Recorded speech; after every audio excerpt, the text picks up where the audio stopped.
Hoy recibí un texto de un miembro de la comunidad donde me dice, Rabino, ya está en la Tierra Santa de América. Pues sí, ya estamos en New York, con el dolor de los Mets. Otra vez. Con el dolor de los Mets el año que viene. New York Yankees sacará la cara por New York State. Nos da mucha alegría poder estar aquí en este proceso, en esta gira que me llevó primero a Costa Rica. Cordero les envía un saludo a todos. Está feliz, pero nos extraña mucho. Y nosotros también le extrañamos. Cordero, si estás conectado con nosotros, como esperamos que vas a estar conectado, te mandamos un abrazo, tus hermanos de acá de New York. 43 personas pasaron por las aguas de la purificación en Costa Rica. Familias, entraban familias, padre, madre, hijos. Es algo, veíamos la profecía cumplirse delante de nuestros ojos. Si ven mi rostro oscuro y bronceado, fue porque estuve bajo el sol dirigiendo estas purificaciones desde las 10 de la mañana casi hasta las 1 de la tarde. Sí, cuando el sol está en lo lindo. Arriba y la refracción de abajo, ¿no? La reflexión solar abajo. Pero fue algo espectacular. Y luego en la tarde, 7 bodas. Bajo Jupá. Y cada uno de estos dos eventos seguidos por Seudá. Ya saben, ocasional. Los hermanos de Costa Rica están tan felices y nosotros también. Estamos planeando con ellos un evento de un encuentro de mujeres para Centroamérica el año que viene. Impresionante lo que está pasando en Costa Rica. Bendito sea el Eterno. Bueno, hoy es tercer día de la semana, ya entrando en el cuarto día de la semana 22 de Heshvan del año 5776. El año que viene, para esta época, será 5777. Y si sumas 5 más 7 más 7 más 7 da 26.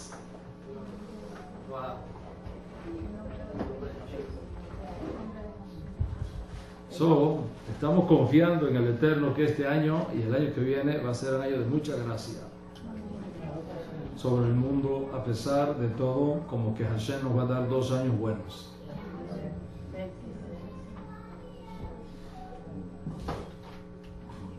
...22 de Heshvan... ya Hanukkah como que empieza a verse las luces por allá, mira, ¿ok? La Hanukkilla ya comienza a dar vuelta y a acercarse, ¿verdad? Tenemos que prepararnos para ese gran evento. 3 de noviembre del año 2015 secular. Y hoy, con la ayuda del Eterno, vamos a continuar con esta serie. ¿Qué tan seguro? ¿Cómo es? ¿Qué tan seguro estás que Yeshua es el Mesías? Esta es la 4ª conferencia de la serie. La 4ª. Que es importante que si no has estudiado, reflexionado, escuchado las previas, como es normal en estas series, lo hagas, porque lo que hoy voy a enseñar está fundamentado en 3 enseñanzas previas que ya fueron dadas. Así que la pregunta que sirve a la 4ª conferencia sobre este tema es: ¿qué tan seguro estás tú que Yeshua es el Mesías? Detrás de esta pregunta lo que tenemos es una serie de objeciones a los reclamos mesiánicos de Yeshua. Yo creo que ya conocen, ¿ok?, los argumentos que están detrás. Yeshua no eliminó las guerras, las vemos por todos lados. Yeshua no eliminó la muerte, la vemos por todos lados. Yeshua no ha eliminado la idolatría, la vemos por todos lados. Yeshua no ha concluido el exilio judío, lo vemos por todos lados. Yeshua no ha reconstruido el tercer templo, todavía sigue sin ser construido. Yeshua no ha terminado el exilio, ¿ok? Y además de eso, la idea de un Mesías que viene, aparece, se esconde y reaparece no es bíblica. Así dice la objeción. La idea de un Mesías que aparece, se esconde y reaparece no es bíblica. Tal cosa nunca se ha enseñado alguna vez en el judaísmo. ¿De dónde salió esta idea de que el Mesías aparece, se esconde y reaparece? La respuesta que dan los que no aceptan la mesianidad de Yeshua es que eso fue una estrategia. Esta idea de un Mesías que aparece, se esconde y aparece fue una estrategia de los fundadores del cristianismo. El cristianismo dijeron que Yeshua, Jesús, como lo llaman, dijeron que Jesús era el Mesías, pero no cumplió nada de lo que está supuesto que el Mesías cumpla. Y entonces, para corregir el error, inventaron la teoría de las dos apariciones del Mesías, uno que viene, se esconde y vuelve de nuevo. Y eso, dicen ellos, es totalmente falso. ¿Dónde está en el Tanaj tal cosa? ¿Y dónde se ha enseñado en el judaísmo tal cosa? Conclusión: como yo no veo que se han eliminado las guerras,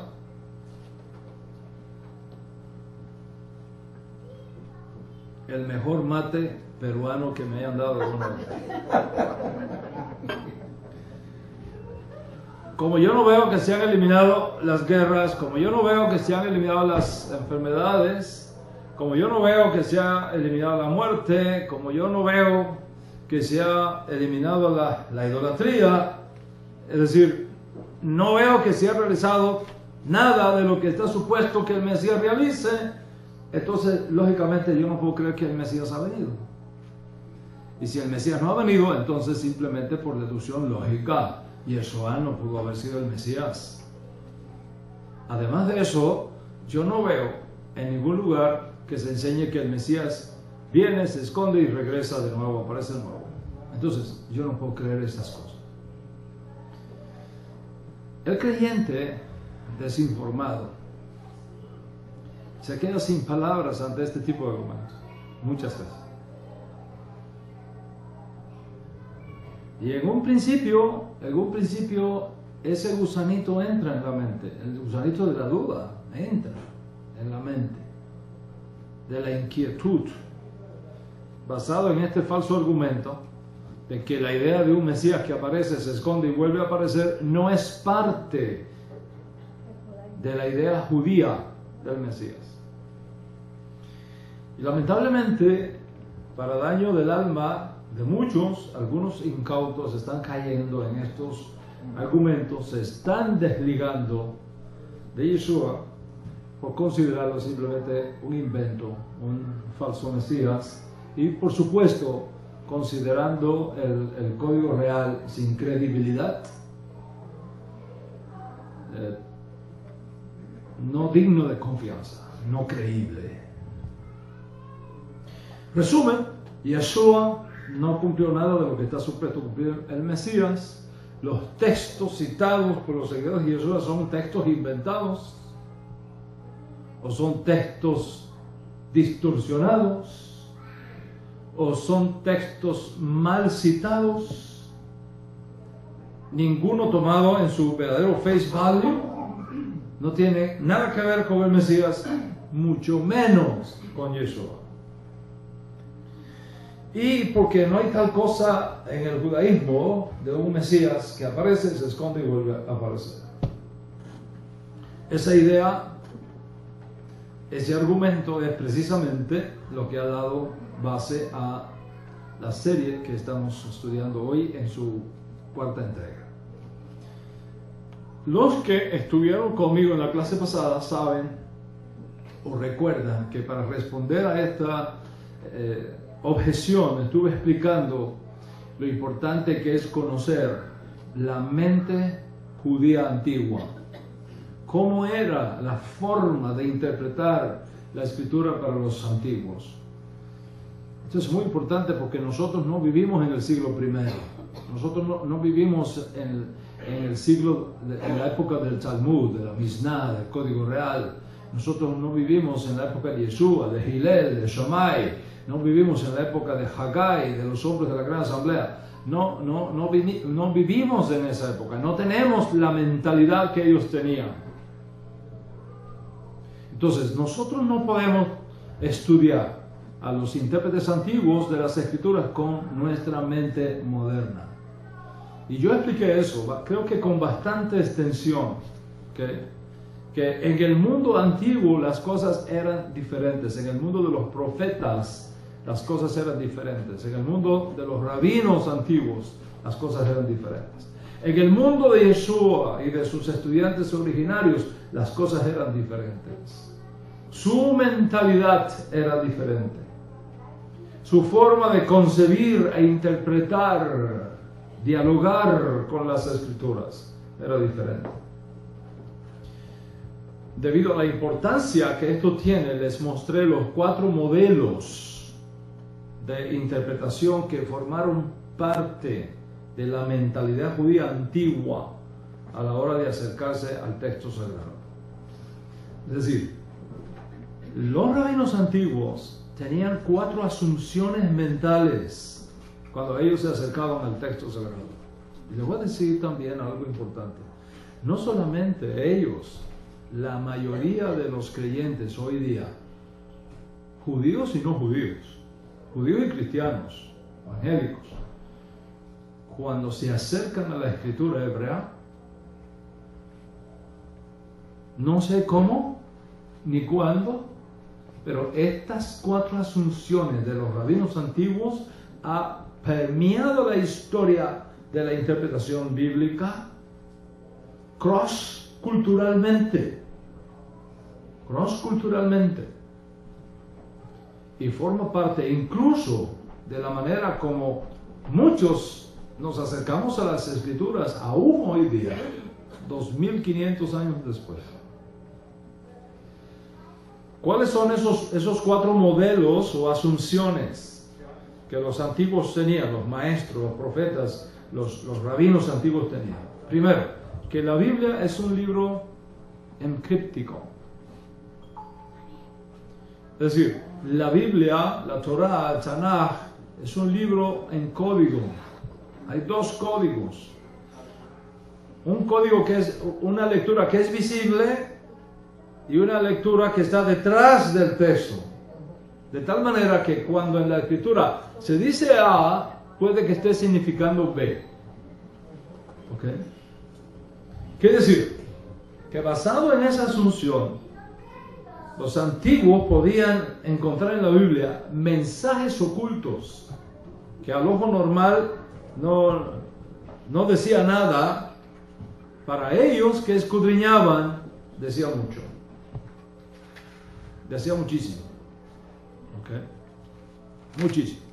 Segunda asunción que tenían los profetas antiguos: la Biblia no es un libro de hechos pasados simplemente.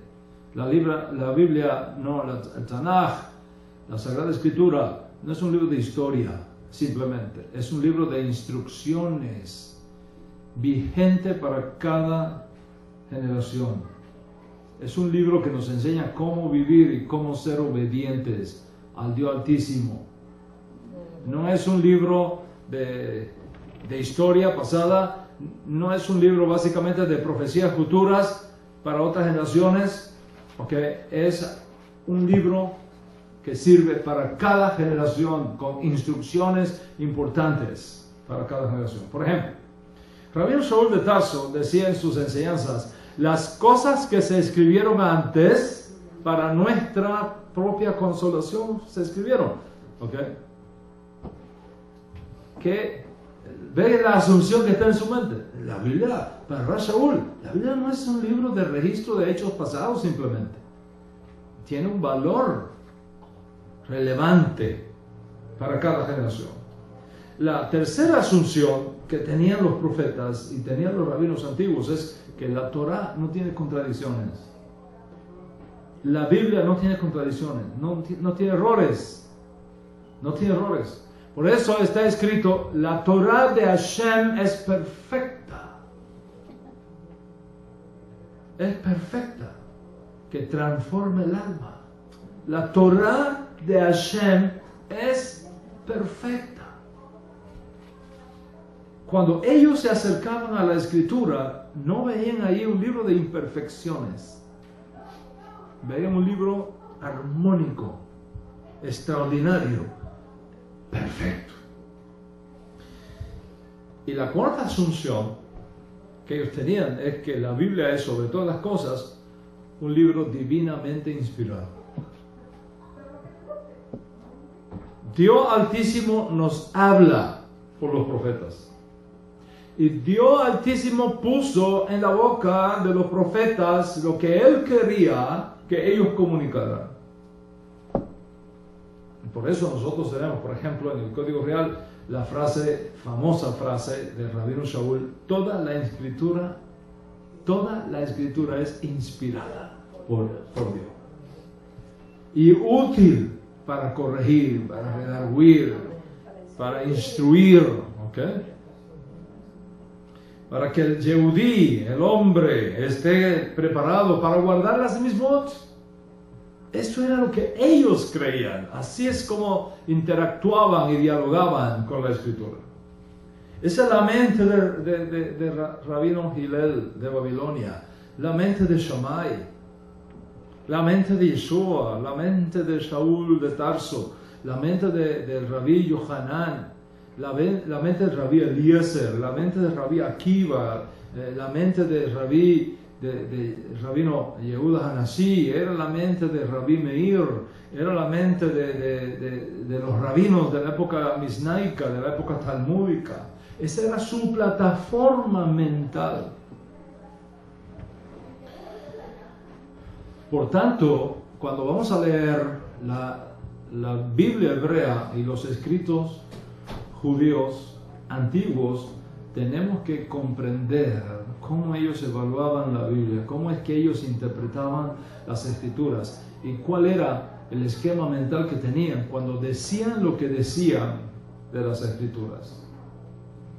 Esta idea de un Mesías que aparece, se esconde y reaparece, formó parte de los modelos de interpretación de la escritura que los antiguos tenían. Formó parte de su estilo, formó parte de su mentalidad. Entonces, ¿cuál es el cuidado que nosotros tenemos que tener aquí?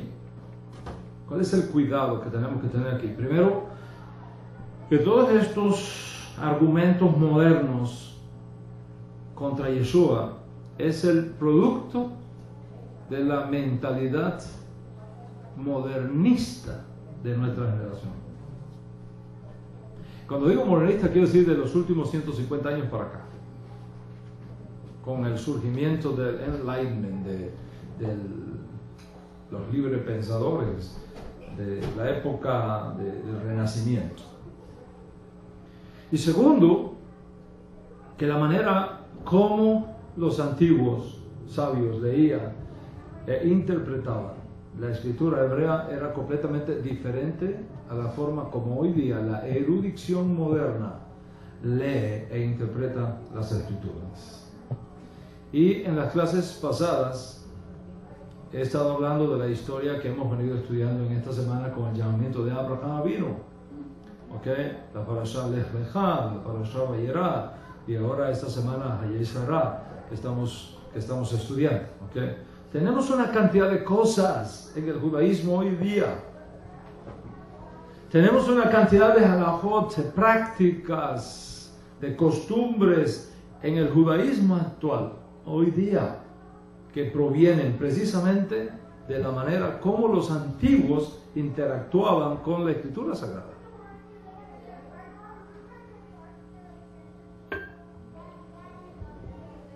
Les voy a dar algunos ejemplos, ¿ok? Algunos ejemplos.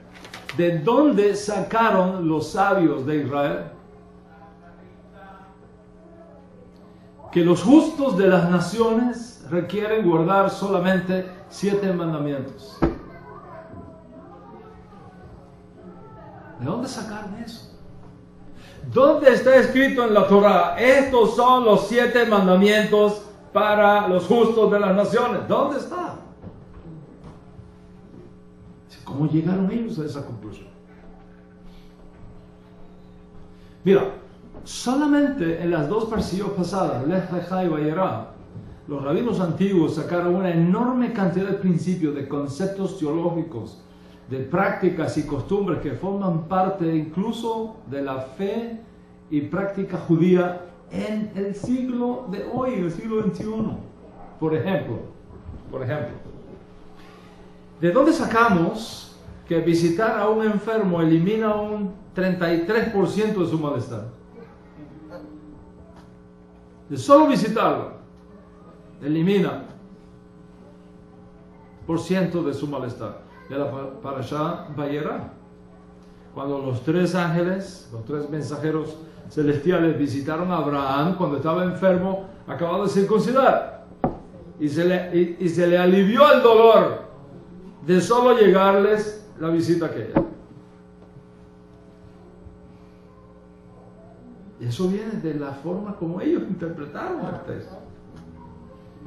¿De dónde sacamos que es una mitzvah visitar al enfermo? De la parashá Vayera. ¿De dónde sacamos el principio judío de que cuando tú vas a una comunidad debes adaptarte a las prácticas y costumbres de esa comunidad y no imponer las de tu comunidad? De esa parashá, Lech Lecha y Vayera. ¿Por qué? Los ángeles comen. Los ángeles tienen necesidad de comer, tienen hambre los ángeles de pan, de queso, de sancocho, okay, de ajiaco, okay, de arroz con pollo, ¿ah? Con frijoles negros y aceite de oliva español extra virgen por arriba. Los ángeles no necesitan comer, pero los ángeles que visitaron a Abraham comieron con él.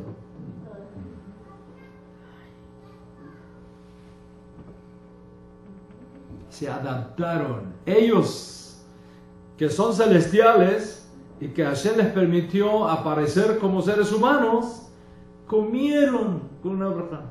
De ahí sacaron los rabinos. Oiga, si usted es askenazí y va a una comunidad sefarí, no imponga las costumbres askenazí entre los sefaríes. O al revés, respete las normas y costumbres de la comunidad donde usted está. De manera que si alguien viene aquí y le dice, pero eso no se hace así, eso es un momento. En esta comunidad nosotros tenemos nuestras costumbres y esperamos que las visitas las respeten. That's it. Finish. Caso cerrado. ¿De dónde sale eso? Del diálogo de los rabinos con el texto sagrado. ¿De dónde sacamos hoy día la idea de que en una comunidad judía tienen que estar 10 judíos presentes para que haya un servicio de Torah, un rezo?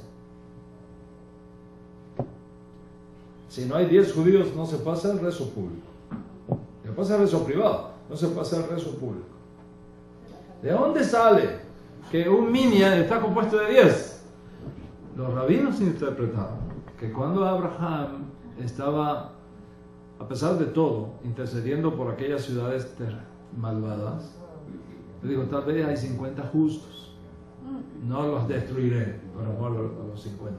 Y fue bajando, 40, 30, 20, hasta que llega a 10. Y de 10 no siguió bajando. De ahí dedujeron los sabios. Significa que Abraham sabía que para que haya un grupo de estudio de Torah, oración pública, rezo público, servicio de Torah público, necesitan 10 judíos. ¿Qué tiene que ver ese texto con este otro? La mente puede decir, no hay relación ninguna entre una cosa y la otra. Pero espera. En la mente de los rabinos antiguos está que la Torah no es simplemente un libro de historia de cosas que pasaron. Para ellos la Torah sigue hablándonos, sigue dándonos instrucciones, sigue dándonos recursos para que sepamos cómo actuar en el momento presente. ¿Cuántos están conmigo acá? O sea, el tiempo me faltaría para mostrarles cómo de un simple hecho descrito en la Torah, los rabinos antiguos eran capaces de deducir leyes, deducir nombres, costumbres, alajot, etc. Y estábamos estudiando la Kedah, la Torah de Isaac. El texto bíblico nos dice lo siguiente. Génesis capítulo 22, a partir del verso 1. Leeré para ustedes en esta versión que reza así. Y sucedió después de estas cosas que Dios puso a prueba a Abraham y le dijo, Abraham, aquí estoy, respondió. Y Dios le ordenó, toma tu hijo, tu único, y al que tanto amas, y ve a la región de Moriah. Paréntesis. Dicen los rabinos. ¿Por qué dice aquí, toma tu hijo, el único, al que amas? ¿Por qué se repite eso? Tu hijo, el que tienes, el que amas. Basta que le dijera, toma a tu hijo y llévalo al monte Moriah. Pero los rabinos antiguos dicen, no, un momento, en la Torah nada falta, en la Torah nada sobra, en la Torah no hay nada artificial, no hay nada superfluo. Y entonces ellos dedujeron que la razón fue porque ahí hubo un diálogo de Abraham con Hashem. Mire esto, eso no está en la Torah, pero ellos lo vieron. Hashem le dice a Abraham, toma tu hijo. Y Abraham le dice, ¿cuál de ellos? Yo tengo varios. Entonces le dice, al único. Dice, pero varios son únicos, porque Ismael es único, no tiene hermanos. Dice, al que amas. Sí, pero los amo a todos. Dice, a Isaac. Dice, ok, es Isaac. ¿Ve cómo trabajaba la mente antigua? Sigamos leyendo. Una vez allí, ofrécelo como holocausto en el monte que yo te indicaré. Abraham se levantó de madrugada. Paréntesis. Para los antiguos, esa palabra, Abraham se levantó de madrugada, no es superflua. Basta que el texto dijera, Abraham salió para hacer lo que Dios le dijo. Pero no, el texto no dice eso. El texto dice de madrugada. De eso sacan los antiguos. Que cuando Hashem te pide que hagas algo, tú debes empezar a hacerlo antes que salga el sol. No puedes dilatarlo. No puedes dejarlo para después. Hashem, right now, ahora mismo. Y no lo hizo antes porque no había electricidad. Tuvo que esperar que saliera la aurora. Si no lo hubiera hecho antes. ¿Lo ve?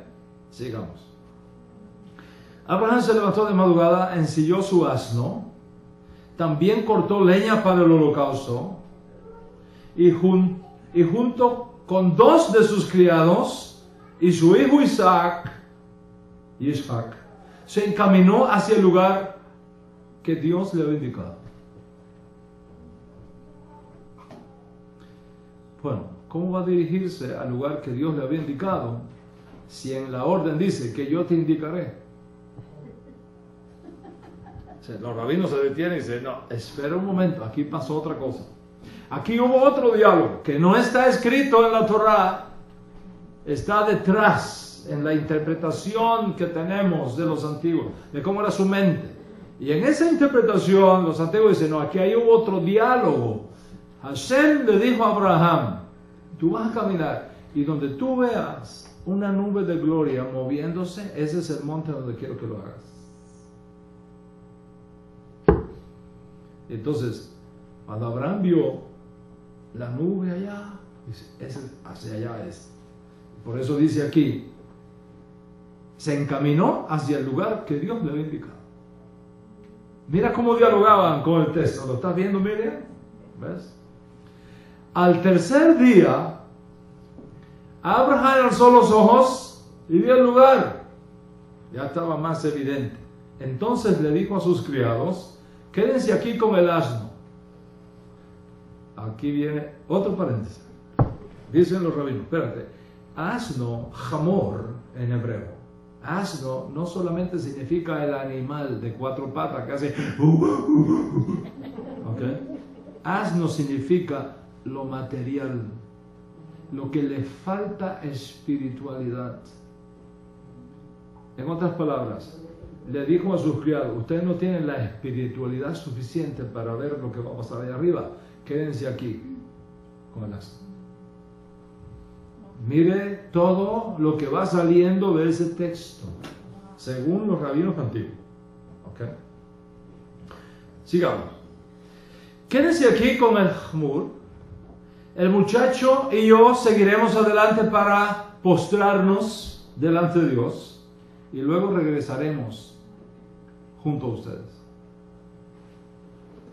Ahí hay otro paréntesis, pero es tan largo que no lo voy a mencionar, me va a sacar mucho del tema. Abraham tomó la leña del holocausto y la puso sobre su hijo, Isaac. Y él, por su parte, Abraham, cargó con el fuego y con el cuchillo. Y los dos siguieron caminando juntos. Isaac le dijo a Abraham, Padre, dime, hijo mío, Padre, aquí tenemos el fuego y la leña, continuó Isaac, ¿no? Pero ¿dónde está el cordero para el holocausto? El cordero, hijo mío, lo proveerá Dios, respondió Abraham. Y siguieron caminando juntos. Cuando llegaron al lugar señalado por Dios, Abraham construyó un altar y arregló la leña. Después ató a su hijo Isaac y lo puso sobre el altar, encima de la leña. Entonces tomó el cuchillo para sacrificar a su hijo. Pero en ese momento, dice el texto sagrado, el ángel de Hashem gritó desde el cielo, Abraham, Abraham, aquí estoy. No pongas tu mano sobre el muchacho. No le hagas ningún daño, le dijo el ángel, porque yo ahora sé que temes a Dios. Ahora sé que temes a Dios, porque ni siquiera te has negado a darme a tu único hijo. Entonces Abraham alzó la vista y en un matorral vio un carnero enredado por los cuernos. Fue entonces, tomó el carnero, lo ofreció como holocausto en lugar de su hijo. A este sitio Abraham le puso por nombre el Señor provee. Por eso hasta el día de hoy se dice, en el monte del Señor será provisto. Eso es lo que dice el texto. En las clases pasadas yo demostré que lo que para la mente de los rabinos antiguos es una narrativa espectacular y extraordinaria, llena de enseñanza, para la mente moderna está llena de problemas. Llena de problemas. ¿Cuáles son los problemas? Primero, ¿cómo podría Dios, incluso a nivel de una prueba, pedirle a un padre que asesine a su propio hijo? ¿cómo puede Dios tratar tan cruelmente los sentimientos humanos? Bueno, está bien, al final no fue sacrificado, pero Abraham no sabía eso. Abraham no sabía que el ángel lo iba a parar. ¿Cómo estaba el corazón de Abraham en todo ese tiempo? 3 días de camino, llevando en su mano el cuchillo con el cual él sabía que iba a degollar a su propio hijo. O sea, ¿cómo es posible que Dios, incluso a nivel de una prueba, coloque a un padre en esa posición, con ese sufrimiento, pidiéndole que asesinara a su propio hijo y mantenerlo callado por varios días? Con eso,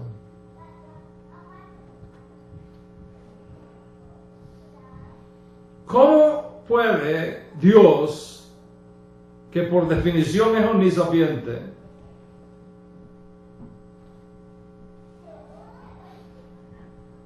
pedirle a Abraham que haga esto para ver si Abraham iba a ser fiel y temeroso de él? Si Dios sabe los resultados desde el principio, no está la palabra en la boca cuando ya tú la sabes toda. ¿Cómo es posible que Dios, que sabe todo a priori, pusiera a Abraham en esta prueba para ver si Abraham lo amaba y si era temeroso de Dios omnipotente? ¿Cómo explicamos que un Dios omnisciente diga en los labios del ángel: ahora sé que eres temeroso de Dios, sugiriendo que antes no lo sabía, cuando por definición Dios lo sabe todo desde el principio? Entonces, ¿qué tipo de Dios está presente aquí? ¿Cómo podría el monoteísmo hebreo crear tal narrativa? ¿De dónde viene entonces esta historia? ¿Quién introdujo esto en el libro de Génesis? ¿Te estás dando cuenta? Las observaciones que nos están haciendo los eruditos modernos. ¿Cómo es posible que un hombre justo y bueno, un Hasid en la teología judía, un Hasid es más grande que un Sadik? ¿Cómo es posible que un Hasid como Abraham, un hombre justo y bueno, como supuestamente era Abraham, engañara a su hijo de la manera como lo hizo? Porque la narrativa bíblica nos dice que Abraham le ocultó a su hijo lo que Dios le había dicho. En otras palabras, en esta narrativa, Isaac es mantenido en total oscuridad acerca del evento que va a ocurrir, hasta que, finalmente el muchacho descubre que él es la víctima inocente que iba a ser ofrecida sobre el altar.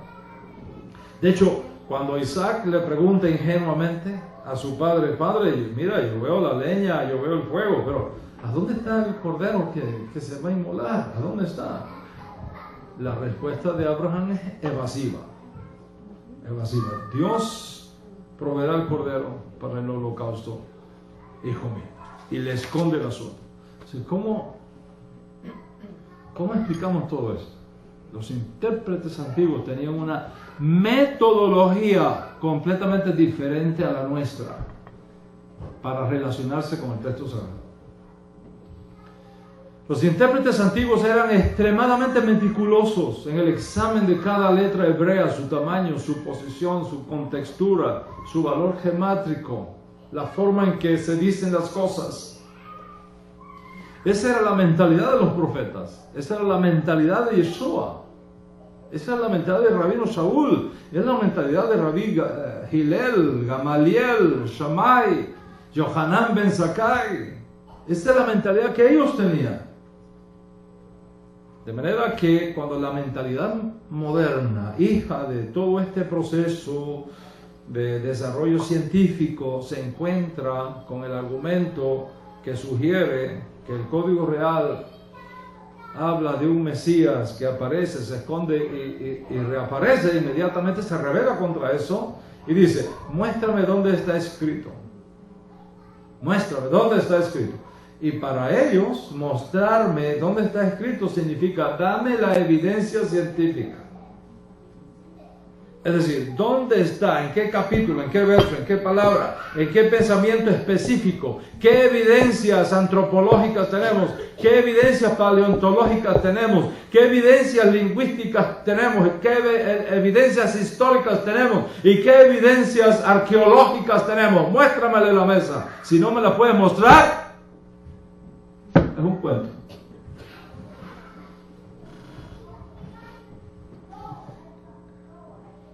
Entonces, muchos enemigos de Yeshua y otros que sin ser necesariamente enemigos no lo aceptan como Mashiach, toman todas estas herramientas de la ciencia, de la erudición bíblica moderna, la aplican al caso de Yeshua y entonces nos acusan de estar inventando textos, creando textos, manipulando textos, citando mal textos, etc. ¿Me estás siguiendo cómo es el asunto? El código real. Código real. Dice, esta escuela dice, no se puede confiar en el Nuevo Testamento, no se puede confiar en el código real. Eso fue escrito muchos años después de las cosas que pasaron. Además, no tenemos los originales. No existen los originales. Y es verdad, nosotros no tenemos los originales del Nuevo Testamento. No tenemos nada original. No tenemos ni una cartita de Rash Shaul, que fue los primeros escritos del Nuevo Testamento que aparecieron. No tenemos ninguna carta original de Rash Shaul. Que le podamos aplicar carbono 14 y te diga, no, esto fue escrito en el año 45, el día 4 de Heshvan.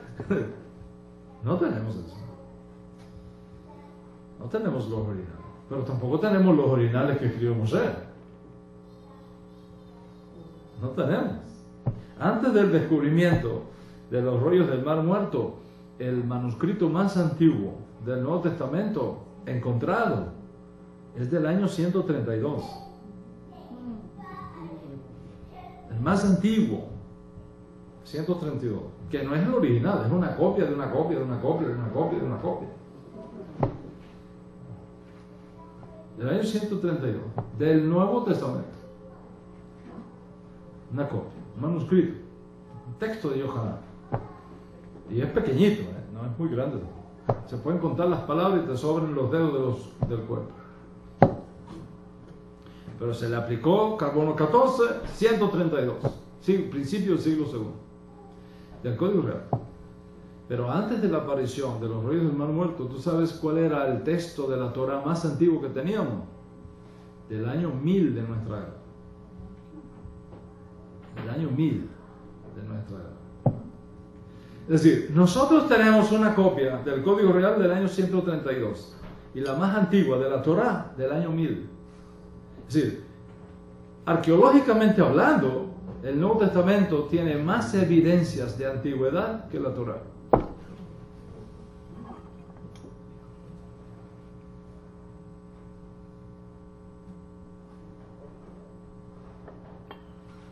O sea, no se puede confiar en el Código Real porque fue escrito muchos años después. Además, no tenemos los originales.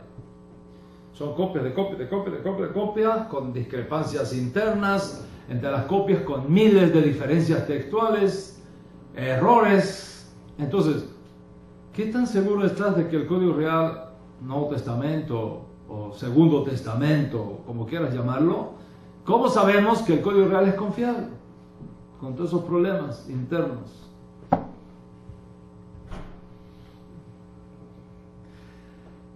Y como un hombre que dicen que es inteligente como yo, dicen, con todas estas evidencias de que son copias de copias de copias, de que no tenemos los originales, de que hay errores, de que hay contradicciones internas, que Matías dice una cosa y Lucas dice otra, ¿ok? Mateo coloca a Jesús en Egipto y Lucas lo coloca en Nazaret. ¿Cómo puedo arreglar todo esto? Entonces, ¿cómo una persona inteligente como usted puede creerse esos cuentos? No es que me lo estoy creyendo. Es que una cosa es lo que tenemos delante y otra cosa es lo que interpretamos. ¿Y cómo lo interpretamos? ¿Y qué asunción tú tienes en tu mente cuando tú te acercas a esos escritos? Lo interesante, Benny, lo interesante es que las mismas acusaciones que se le hacen al Código Real también se le hacen a la Torá, a la Biblia hebrea. Las mismas acusaciones. Lo que sucede es que los enemigos del Rivi toman solamente las críticas que se le hacen al Código Real y dejan a un lado las que se le hacen al Tanaj. Y entonces, con todas estas críticas, con todas estas supuestas evidencias, se presentan a los nuevos creyentes solamente con el tema de la credibilidad del Código Real. Y los otros no lo tratan. Entonces mucha gente está cayendo en esa trampa.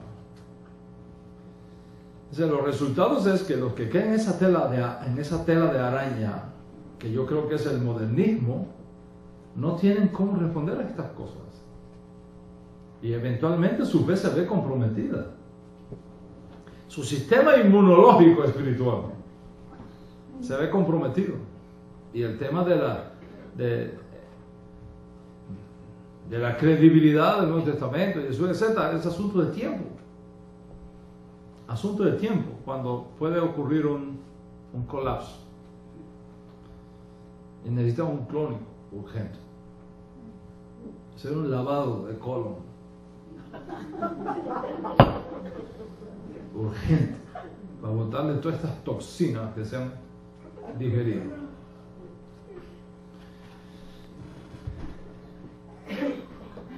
O sea, cuando ese gusanito de la duda entra, porque es un gusanito que entra, es igual que la shofara.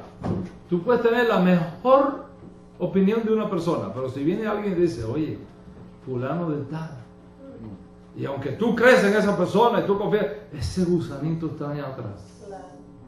Es un virus que logró meterte al enemigo adentro y está operando ahí. Y de a poquito comienzas a desconfiar de la veracidad y de la credibilidad del Código Real. Y después empiezas a desconfiar de la credibilidad y la confiabilidad de la Biblia hebrea, ¿ok? Del cual depende el Código Real. Y finalmente, lo aleno, si no te haces una limpieza de colon rápido, el final es lo aleno, que te vuelves agnóstico, como los conozco yo. Yo tuve profesores que una vez creyeron en la escritura hebrea, se volvieron agnósticos. Le podía vencer nombres. De la misma escuela donde yo estudié, donde yo hice mi BA en teología. ¿Ok? No quiero mencionar nombres, pero tengo compañeros que viven, que fueron compañeros míos, Adolfo Hahn, Livio Díaz. Quiero que te mencione más, Moshe. ¿Tú te acuerdas de ellos? Perdieron totalmente su fe. Se volvieron agnósticos. Un agnóstico es uno que ni cree ni descree. Ni cree ni descree. En la práctica, la mente agnóstica es nada puede ser demostrable históricamente y por lo tanto suspendo toda creencia. Suspendo toda creencia. Agnóstico.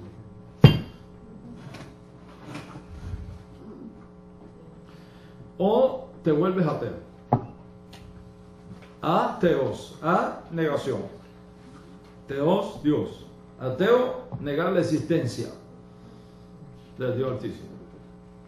Mire, en las universidades modernas hay profesores de Biblia hebrea que son ateos. Hay profesores de Nuevo Testamento que son agnósticos. No creen para nada en Yeshua. Y Yeshua es el que le trae el cheque toda la semana. De lo que enseña.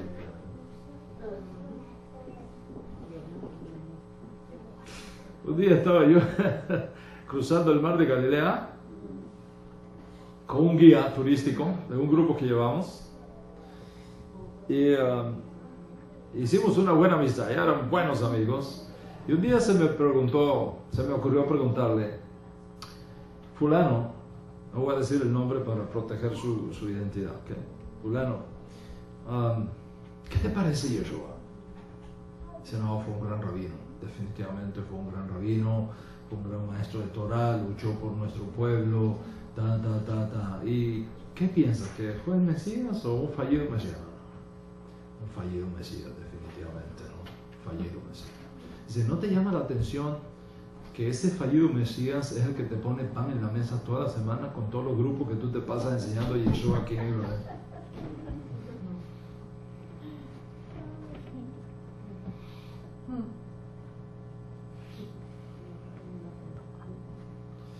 Se vuelve ateo, o eventualmente, si dejas que ese gusanito de la duda siga caminando, te desligas completamente de Yeshua. Y al final te desligas de Moshe Rabbeinu y te vuelves un humanista secular. O posiblemente un paquete con un poquito de todo. Un poquito de todo. Y Yeshua lo dijo, cuando el Mesías venga, habrá emuná en la tierra. Habrá emuná en la tierra. Entonces, ¿qué vamos a hacer con todo esto? ¿Cómo podría Dios pedirle a un padre que asesine a su hijo y tenerlo 3 días en oscuras? Aunque al final lo paró, ¿no? Porque Dios no acepta sacrificios humanos. ¿Ok? De eso estamos claros. Por supuesto, está la objeción, ¿no? Si Dios no acepta sacrificios humanos, Yeshua, ya yo hablé de esto, ¿no? No tiene nada que ver una cosa con la otra. ¿Okay? Si Dios es omnisapiente por definición, omnisciente por definición, ¿cómo necesita poner un hombre a prueba para ver si va a tener temor de él? ¿Cómo puede Dios decir, ahora sé que tú eres temeroso de Dios? ¿Quiere decir que antes no lo sabía? Así que Dios es ese. ¿Cómo puede un hombre justo y bueno como era Abraham engañar a su hijo de la manera como lo hizo? O sea, ¿cómo los sabios antiguos, los rabinos antiguos, Shammai, Hillel, Yeshua, Rabino Shaul, Yehuda Hanasí, Rabbi Eliezer, los sabios del Talmud, cómo estos hombres antiguos enfrentaron esta situación? Si entendemos cómo ellos resolvieron estos problemas, podemos entender por qué la idea de un Mesías que aparece, se esconde y reaparece, formó también el estilo de esa generación antigua de intérpretes que nos legaron la Biblia hebrea, que nos legaron la historia de Yeshua, el Mesías judío. Entonces, vamos a mirar cómo los rabinos antiguos resolvieron los problemas que tenemos en la Kedah. La primera cosa que los antiguos intérpretes notaron es que en esta narrativa se comienza diciendo, y sucedió después de estas cosas. El texto hebreo dice así textualmente, Vayehi Ahar Hadevarim. Así dice, Vayehi Ahar Hadevarim. Y sucedió después de estas cosas. Claro, en castellano lo vemos mucho, pero el texto hebreo nos dice algo extraordinariamente importante. Empieza diciendo Vayehi. Vayehi. Los sabios antiguos notaron que cada vez que se encuentran con Vayehi, cada vez que en la Torah aparece Vayehi y sucedió que, ¿okay?, hay una transición. Cada vez que la Torah dice Vayehi, hay un paréntesis ¿ok? Es como un paréntesis, donde la historia previa concluye y algo nuevo se presenta. Los antiguos intérpretes notaron también que el término devarim, traducido cosas, puede significar también palabras. Ojo. Davar en hebreo tiene dos significados. Puede significar cosas, o puede significar cosa, o puede significar palabra. Devarim en plural puede significar cosas o también palabras. Entonces, ese texto hebreo se puede traducir de dos maneras. Y sucedió después de estas cosas, que sería una referencia a los hechos previos que se narraron, pero también puede significar y sucedió después de estas palabras. Y sucedió después de estas palabras. Pero en este caso no hay una referencia alguna a una narrativa pasada. No hay referencia alguna a una narrativa pasada. Quiere decir entonces que ellos notaron que la transición aquí no es entre lo que pasó antes y lo que sucede ahora, sino que el asunto viene por algo que se habló antes y lo que se está introduciendo aquí ahora. Entonces, la pregunta que ellos hicieron es, ¿qué es lo que se habló antes? ¿Qué es lo que se habló antes? ¿Qué son las palabras que se dijeron antes? La Torah no dice nada de eso. La Torah guarda completo silencio de eso. Los intérpretes antiguos afirman que en este caso la forma correcta de interpretar la narrativa de la Akedah es entendiendo el texto como diciendo, y sucedió después de estas palabras que Dios Altísimo probó a Abraham. Entonces, ¿qué palabras? Si la Torah no lo dice por ningún lugar. ¿Qué palabras fueron dichas antes? Ciertamente unas palabras fueron habladas, aun cuando la Torah no lo revele explícitamente. Pero implícitamente, ahí se hablaron palabras. Entonces, si esto es así, los intérpretes antiguos actuaban con tremenda libertad para figurar qué palabras fueron las dichas antes que llevó a la prueba a Abraham en lo referente a Isaac. Y en este momento, los intérpretes antiguos no sabemos su identidad, fueron anónimos, no sabemos su identidad, quizá algún día lo sepamos. Argumentaron que hay otra parte en la Escritura donde se utiliza el mismo principio que en la Akedah. Y por una regla de interpretación que tenían los antiguos, que se llama analogía de expresiones, que significa que cuando en un lugar de la Torah aparece una palabra y en otro aparece otra similar, hay una conexión entre ellas. Y lo que sucedió acá, estaba sucediendo acá también. Y las provisiones halágicas que hay acá, son provisiones halágicas que podemos encontrar aquí también. Y las provisiones proféticas que encontramos aquí, también están acá. Ellos descubrieron que hay otro libro de la Torah, donde aparece la frase temeroso del Dios Altísimo. Y esa frase es en el libro de Job. Entonces, ¿cómo dedujeron ellos? Dijeron, desde que la historia de Abraham y de su hijo Isaac es una historia para demostrar cuánto temor de Dios hay en el corazón de ciertas personas, usando esa libertad de pensamiento, ellos dedujeron que hubo intercambio entre el Dios Altísimo y el Hasatán con respecto a Job, de si era o no un hombre temeroso de Dios, y eso mismo ocurrió con Abraham. Los intérpretes antiguos dijeron que el Hasatán se presentó delante del Eterno y le dijo, pon a Abraham ahora a prueba. dijo el Hasatán a Dios Altísimo, para ver si en verdad él es obediente y temeroso de Dios, aún sacrificando a su hijo. Entonces, visto así, el texto bíblico está diciendo, según los intérpretes antiguos, y sucedió después de estas palabras, que Dios probó a Abraham. Es evidente que en este caso, el problema moderno de cómo es posible que un Dios que por definición lo sabe todo del principio al final, no supiera al final desde el principio. Ese problema queda superado completamente porque la prueba no fue para Dios,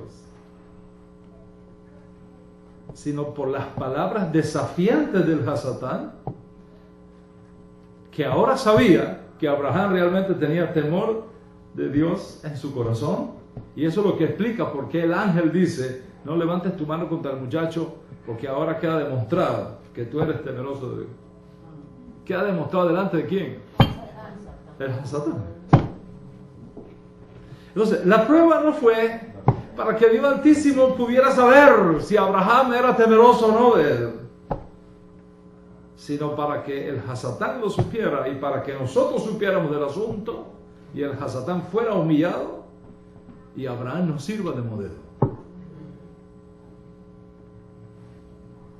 Entonces, Abraham, no solamente Job, Abraham es el primero de la comunidad judía que le da esta patada en la cabeza al Hasatán. ¿Estás conmigo hasta aquí, Dani? Ok. Recuerden las 4 asunciones que tenían los antiguos con respecto a la Escritura Sagrada. La Biblia tiene 2 contextos. Cuando dice A, significa B. Eso quiere decir que los sabios antiguos encontraban en la Biblia mensajes ocultos al ojo normal, porque hay un texto escondido dentro del texto que tiene un mensaje para nosotros. Y ellos tenían libertad para decir, no, esto no se puede leer así, hay que leerlo así. Recuerden algo, el texto hebreo de la Torah no tiene vocales. Entonces, si tenemos 6 vocales en español, y en hebreo tenemos 10 vocales, en hebreo tenemos más vocales, casi el doble de vocales en hebreo que en español. Tenemos entonces 12 formas diferentes de interpretar la Torah, dependiendo de la vocal que tú le pongas.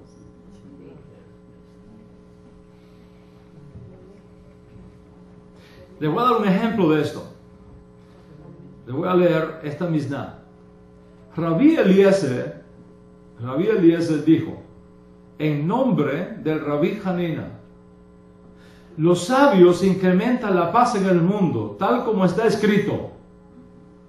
Tus hijos, todos tus hijos serán estudiosos del Eterno, y tus hijos tendrán abundante paz. Y entonces mira lo que dice, no leas hijo, sino constructor.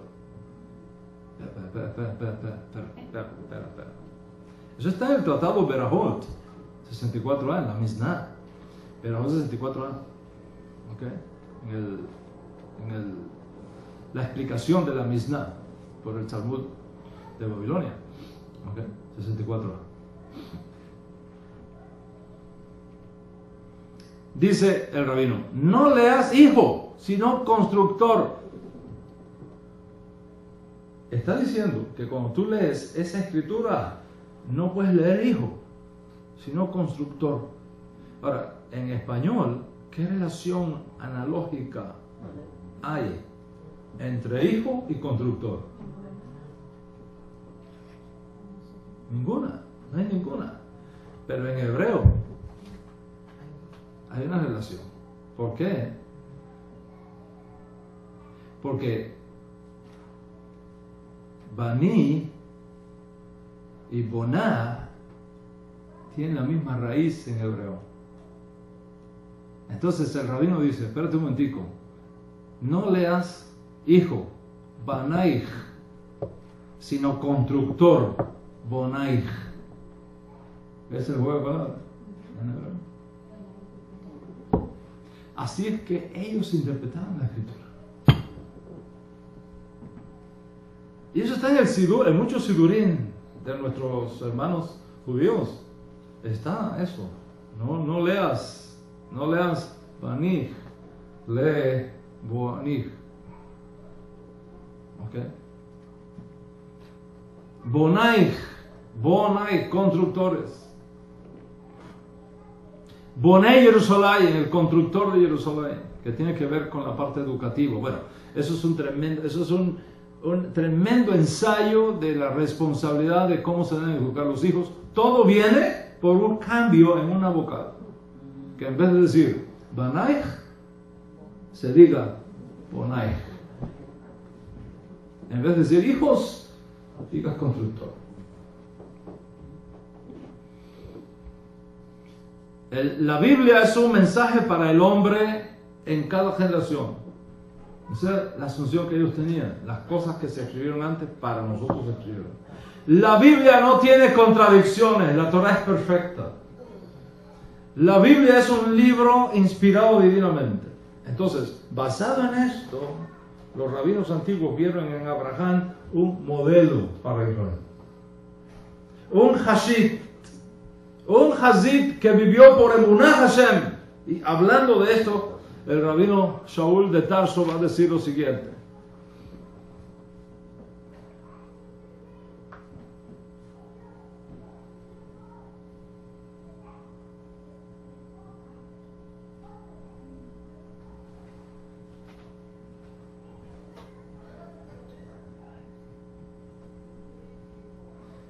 Va a decir lo siguiente.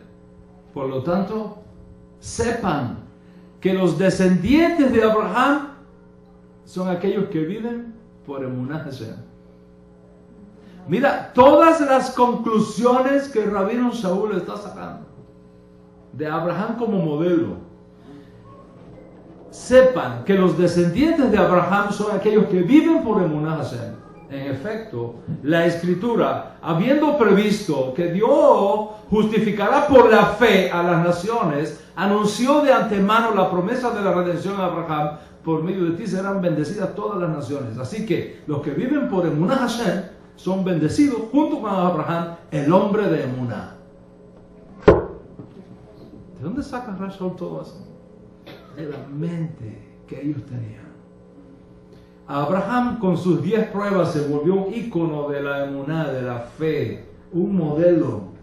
Incluso se vuelve una fuente de mérito para Israel y un visitante obligado en nuestra sukkah. La primera noche. Mientras que la erudición moderna afirma que no hay evidencia histórica para la existencia de Abraham, porque no existe ninguna prueba arqueológica que confirme la existencia histórica de Abraham fuera de la Torá. Para los rabinos antiguos, Abraham es todo un ejemplo, un camino, una esperanza. Entonces, ¿a cuál de estas dos mentalidades tú le vas a hacer caso, chico?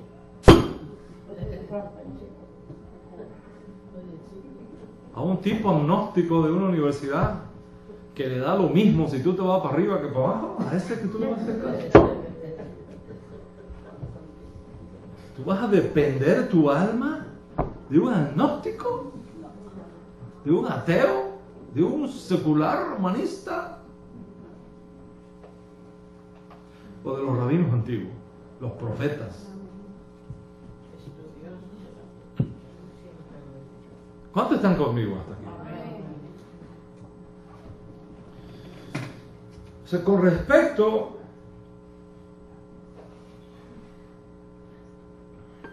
Miriam, se me enfrió esto. No la clase, el té.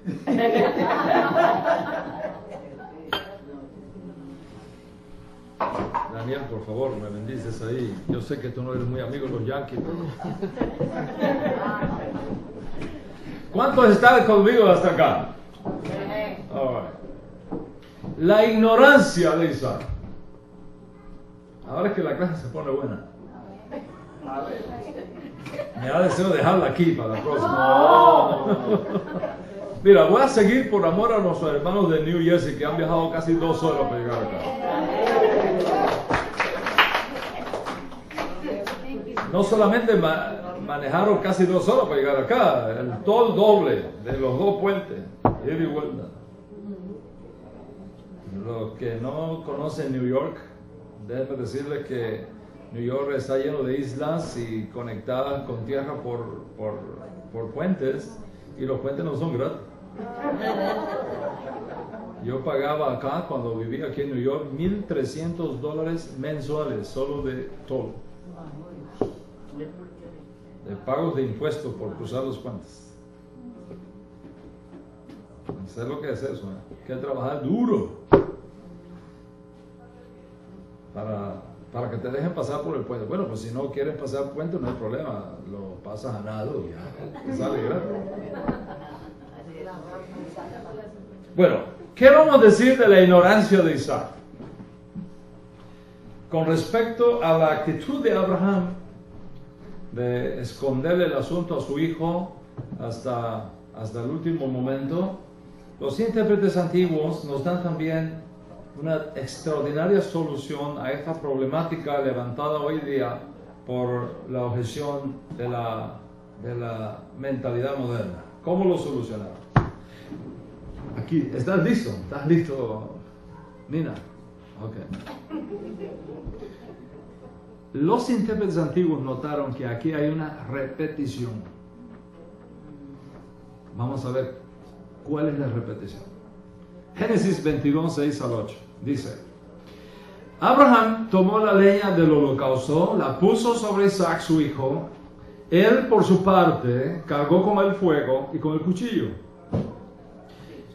Y los dos, Abraham tomó la leña del holocausto, la puso sobre Isaac su hijo, y él por su parte cargó con fuego y cuchillo. Y dice, y los dos siguieron caminando juntos. Observa. Y los dos siguieron caminando juntos. Isaac le dijo a Abraham: Padre, dime, hijo mío, aquí tenemos el fuego, la leña, pero ¿dónde está el cordero para el holocausto? Dios proveerá el cordero, hijo mío, le respondió Abraham, y siguieron caminando juntos. ¿Observaron la repetición? En el verso 6 dice, siguieron caminando juntos. En el verso 8 dice, siguieron caminando juntos. ¿Por qué esa repetición? Dijeron los sabios, pero un momento. ¿Por qué esta repetición? Juntos, yahdaf en hebreo, yahdaf en hebreo, significa ser de una misma opinión. Estar en completo acuerdo sobre un asunto. Eso es lo que significa andar juntos. No es andar juntos caminando simplemente, físicamente. Físicamente. Es de estar en armonía, de estar de acuerdo en lo que vamos a hacer. ¿Ok? Por eso dice la Torah, estarán dos juntos sin estar en acuerdo, podrán estar juntos. ¿Cómo pueden andar dos juntos sin estar de acuerdo? Tú puedes estar físicamente caminando junto a una persona, pero estar totalmente distante de esa persona en tus valores, en tus sentimientos, en tus objetivos para la vida. Entonces, los rabinos dijeron, ¿por qué hay esta repetición? Recuerda que para ellos cualquier marca, cualquier nota, cualquier duplicación de una palabra, de una frase, no es un asunto superfluo. No es simplemente afirmando algo, es demostrando algo. ¿Lo ves? ¿Recuerdas la tercera asunción de los antiguos cuando se acercan a la Torá? ¿Qué dice la tercera asunción? La Biblia no tiene contradicciones. La Biblia no tiene errores. Porque la Torá de Hashem es perfecta, que transforma el alma. Por lo tanto, los profetas y los rabinos antiguos estaban completamente convencidos que en la Torá nada sobra, nada falta. esta repetición, dicen ellos, no es superflua. Dios nos está enviando un mensaje codificado. Primera asunción. ¿Cuál es el mensaje? Dicen ellos, si tú observas entre la primera vez que el texto menciona caminando juntos y la segunda vez que menciona caminando juntos, hay un intercambio entre el Padre y el Hijo. Hay un intercambio, un diálogo entre el Padre y el Hijo, donde el Padre aparentemente está escondiendo la verdadera identidad de la víctima del holocausto al Hijo inocente. Se lo está escondiendo. Sin embargo, los intérpretes antiguos notaron que debido al hecho de que el texto hebreo está escrito sin vocales y sin mayúsculas, debido al hecho de que el texto hebreo está escrito sin marcas específicas de dónde termina un verso y dónde comienza otro verso, ¿ok? Un arreglo del texto, sin alterar sus palabras, puede ser leído de forma diferente.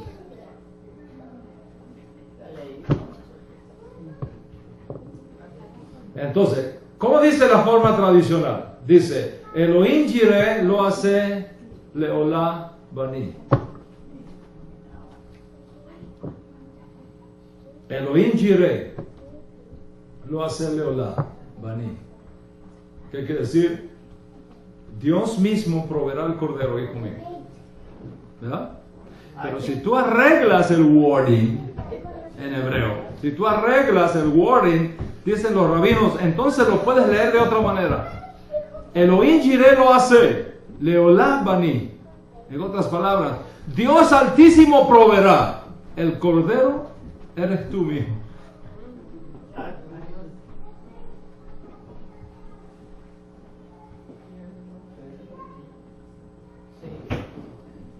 Es lo mismo, pero hay un arreglo en el texto.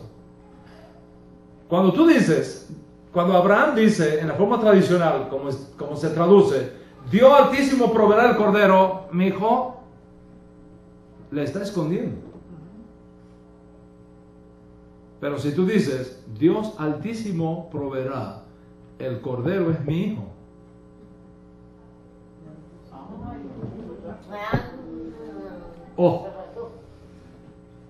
Interpretado así, los sabios antiguos nos pasan una información completamente diferente, que lejos de ser evasivo, Abraham contó con Isaac. En otras palabras, lo confrontó con la totalidad de la verdad. Tú eres el holocausto, hijo mío.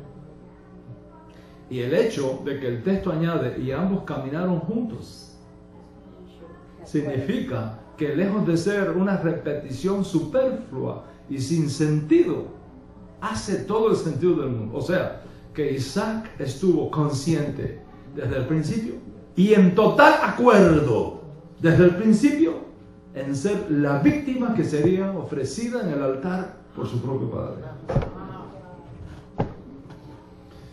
Y al interpretar esta narrativa de esta forma, los sabios antiguos resolvieron dos de los más graves problemas que la ciencia bíblica moderna imputa sobre esta narrativa: la ignorancia del Dios de Israel y la antiética evasiva de Abraham a su hijo sobre la verdadera identidad de la víctima del holocausto que sería ofrecida.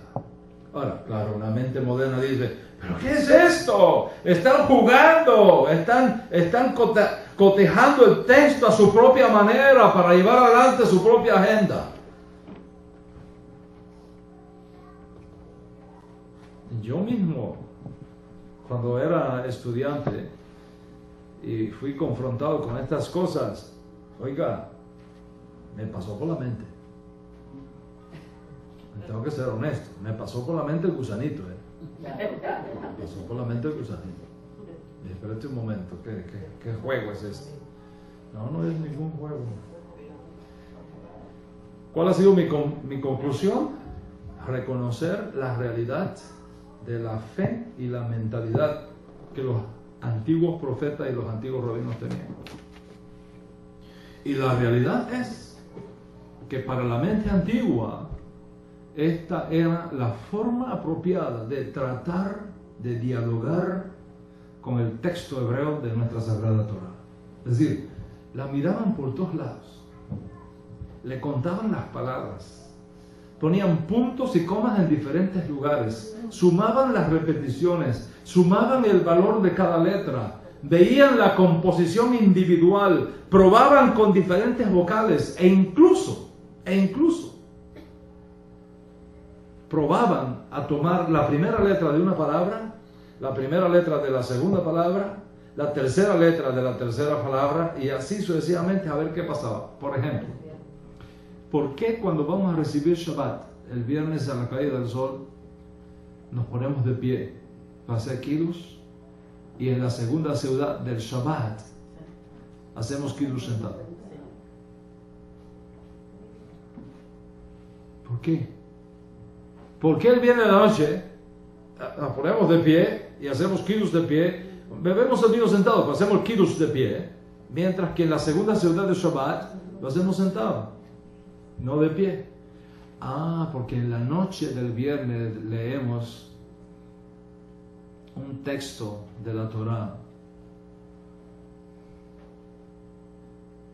que dice Yom Hashishi Vayhalu Hashamayim Beharetz, y cuando tú tomas la primera letra de cada una de las primeras 4 palabras se forma Yuhei Bahei.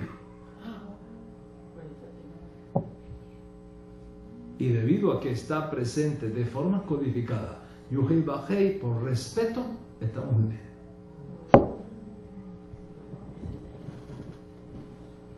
¿De dónde sale esto? De la mente de los antiguos. Leemos el Salmo 145. Potea y adeja. ¿Ok? Potea y adeja. ¿Cuál es la costumbre? Levantar la mano cuando decimos potea y adeja. ¿Ok? Quiere decir, abres tu mano y satisfaces el deseo de todo ser vivo. Que comienza así, potea y adeja. ¿Por qué hacemos así con las manos cuando hacemos esa parte? Porque si tomas la primera letra de cada una de las 3 primeras palabras, se forma el nombre del ángel responsable de traer la parnasá a la casa.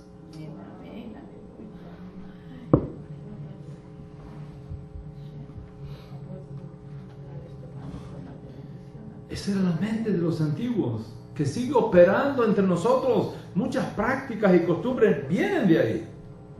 Es un texto que está escondido en el texto. Y este tipo de estilo de interpretación vino a ser la norma en los días bíblicos, especialmente a partir del retorno de la cautividad babilónica. De esta forma surge una tremenda generación de intérpretes que fueron pasando estos descubrimientos a la próxima generación, hasta que eventualmente se formó un cuerpo oral de interpretación de la Torá que se hizo autoritativo. Y por ese método de interpretación de la Torá, que se conoce como el método midrashico, el estilo midrashico, como ahora lo conocemos, y que manifestó y puso en evidencia esta metodología que existía basada en las 4 asunciones de los antiguos, lograban sacar del texto informaciones secretas y escondidas al ojo del público en general, para tener el verdadero sentido del texto, que al mismo tiempo traía soluciones especiales a problemas que ellos enfrentaban en sus días.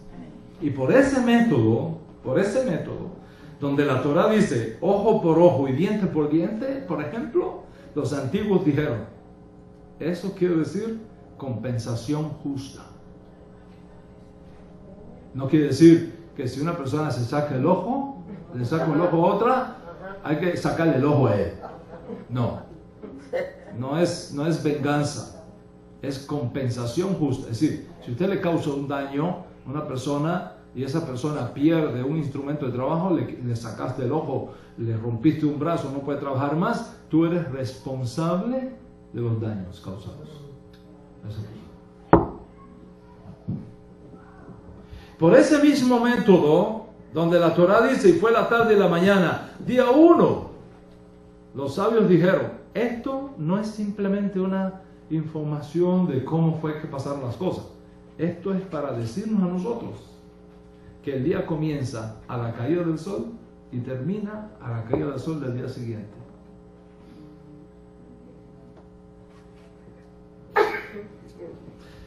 Rabanán Barabotay, todo el judaísmo, todo el conjunto de prácticas y costumbres que los judíos vivimos hoy y que forman parte de nuestro estilo de vida, es el resultado de ese tipo de interpretación rabínica. Si tú rechazas eso, como hace la crítica moderna, estás destruyendo el judaísmo y estás implantando humanismo. ¿Cuánto entiende lo que estamos hablando? Sí, el judaísmo actual tiene muy poco que ver con las prácticas y pensamientos de los antiguos israelitas.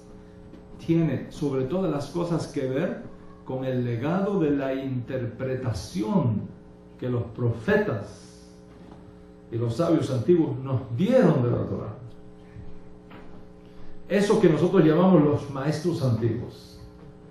Sí, por supuesto, la Torah es el documento fundacional del judaísmo. Y eso es innegable, es un fundamento que nadie puede quitar. Pero esa era rabínica que surge a partir de la conclusión del exilio babilónico, como hemos explicado, es lo que nos da la base para todo lo que ahora tenemos. Y a eso que llamamos Torah oral, y que coexiste con la Torah escrita, con todo ese cuerpo interpretativo, donde se analizaba, se extendía, se imaginaba, se explicaba, se dialogaba, se desarrollaba, incluso se expandía el significado del texto.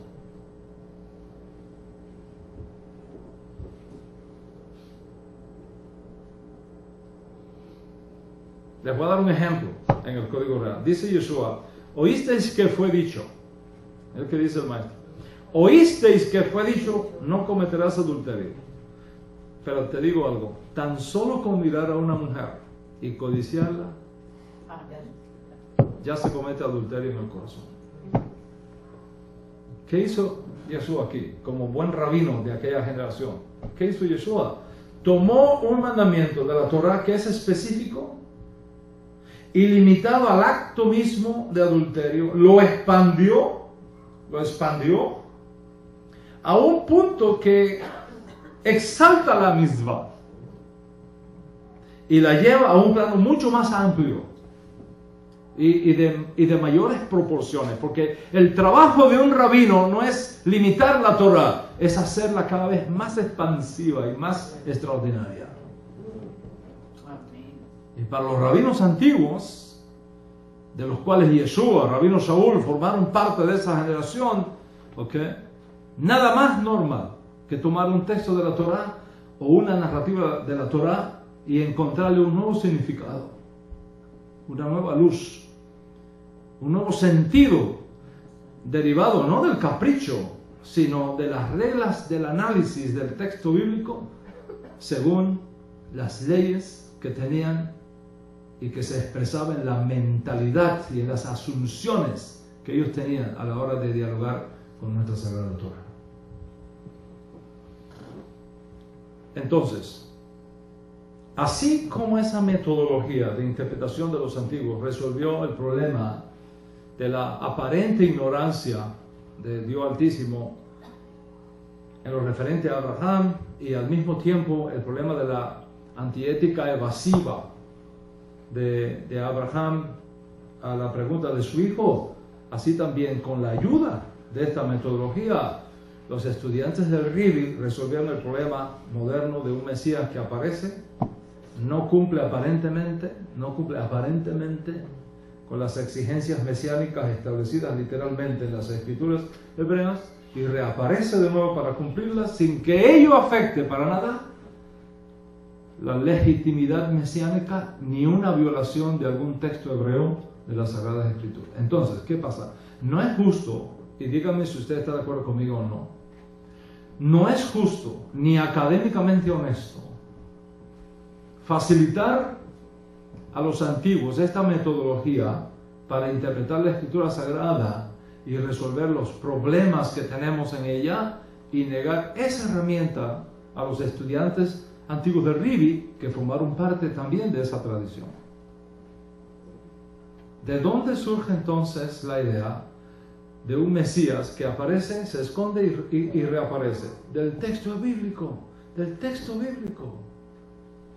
pero interpretado por los antiguos. Entonces vamos a ir ahora a ese texto bíblico, solo que mi tiempo ha concluido. Con la ayuda del Eterno lo trataremos en la quinta parte de esta serie. Resumiendo entonces la clase de hoy. Si Yeshua no cumplió con ninguna de las exigencias mesiánicas evidentes, y si en ningún lugar del Tanaj, de la Biblia hebrea, ni el pensamiento judío subsiste la idea de un Mesías que aparece, desaparece y reaparece de nuevo, ¿cómo yo puedo aceptar sobre una base confiable y creíble que Yeshua es el Mesías? ¿Cómo? Si el Eterno me permite, con su ayuda, en mi próxima clase te voy a mostrar por qué la idea de un Mesías que aparece, se esconde y reaparece para concluir una misión mesiánica dejada en suspenso, no es un disparate teológico, ni un invento a posteriori de los estudiantes del Rivi para salir del apuro, de la vergüenza que significó haber dicho que era el Mesías y que no cumplió nada, y entonces se usa este subterfugio filosófico para resolver el problema. Entonces te darás cuenta que para responder a esta importante pregunta es preciso conocer el mundo judío, la mente judía, la metodología de los intérpretes antiguos, porque es dentro de ese mundo, es dentro de esa metodología, dentro de esa mentalidad y dentro de esa manera de dialogar con el texto bíblico, que las preguntas legítimas del hombre moderno pueden ser respondidas apropiadamente. El profeta Jeremías no podía haberlo dicho más acertadamente. Paraos en los caminos y preguntad por las sendas antiguas cuál sea el buen camino y andad por él. Ahora yo quiero hacerte una pregunta, no quiero que me la respondas, es para que lo pienses. ¿A quién le vas a confiar la redención de tu alma? ¿A un humanista agnóstico que se mofa de la existencia de Moshe? ¿Que niega la existencia histórica de Abraham? ¿Que niega la existencia histórica de Yeshua, de los profetas y de los sabios de Israel? ¿O vas a confiar en los profetas, hombres piadosos, los rabinos piadosos que dedicaron sus vidas exclusivamente al estudio de la Torah? ¿A quién vas a creer? ¿A quién vas a creer? ¿Al científico ateo? ¿Al historiador agnóstico? ¿Al crítico humanista que te dice que no hay Dios, que la Biblia es un invento antológico de personajes que nunca existieron simplemente para lograr agendas escondidas? ¿O que Yeshua no existió, que fue un invento de algún héroe legendario, que el código real es un invento que no tiene sustento histórico ninguno? ¿Sobre qué te vas a apoyar? Te digo esto porque yo conozco el problema.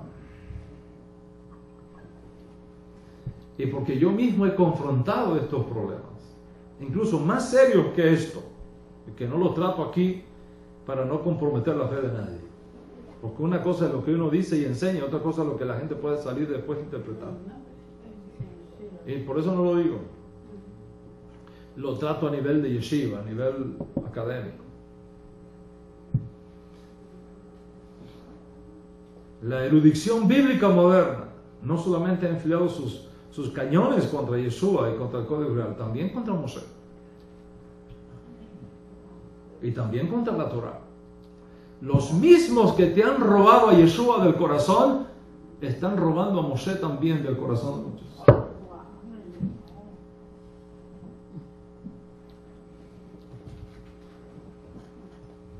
Y te voy a dar algunos ejemplos, por amor a mis hermanos que miran están lejos, para que se lleven una buena clase completa.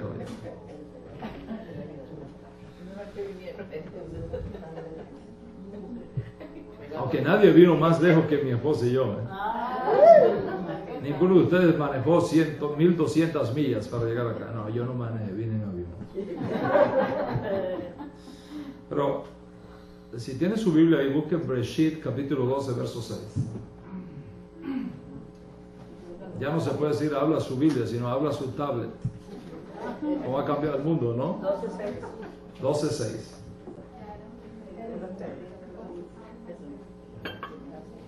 Vamos a ver. En esta traducción dice, escuche. Abraham atravesó toda esa región hasta llegar a Siquem, donde se encuentra la encina sagrada de Moré. En aquella época, los cananeos vivían en esa región. ¿Eso qué dice? Right? ¿Leyó? ¿Así dice en su versión? ¿Eso qué dice? Entonces, la pregunta es, Paolo, si la Escritura dice, para aquella época, los cananeos vivían en esa región, lógica, y obviamente, esto indica que cuando esas palabras se escribieron, los cananeos ya no estaban en esa región. ¿Claro? Si el texto dice, para aquella época los cananeos vivían en esa región, quiere decir que para el tiempo cuando esto se escribió, los cananeos no vivían en esa región. Si esto es así, Moisés no pudo ser el autor de esta escritura, porque mientras Moisés vivió, los cananeos sí habitaban en esa región. Entonces, dicen los críticos, Moisés no escribió el libro de Génesis. Moisés no es el autor del libro de Génesis. Así que, síguele haciendo caso con respecto a Yeshua, que después verás qué te van a hacer con Moisés. Sigue dejando que ese gusanito te entre y ya verás a dónde va a terminar.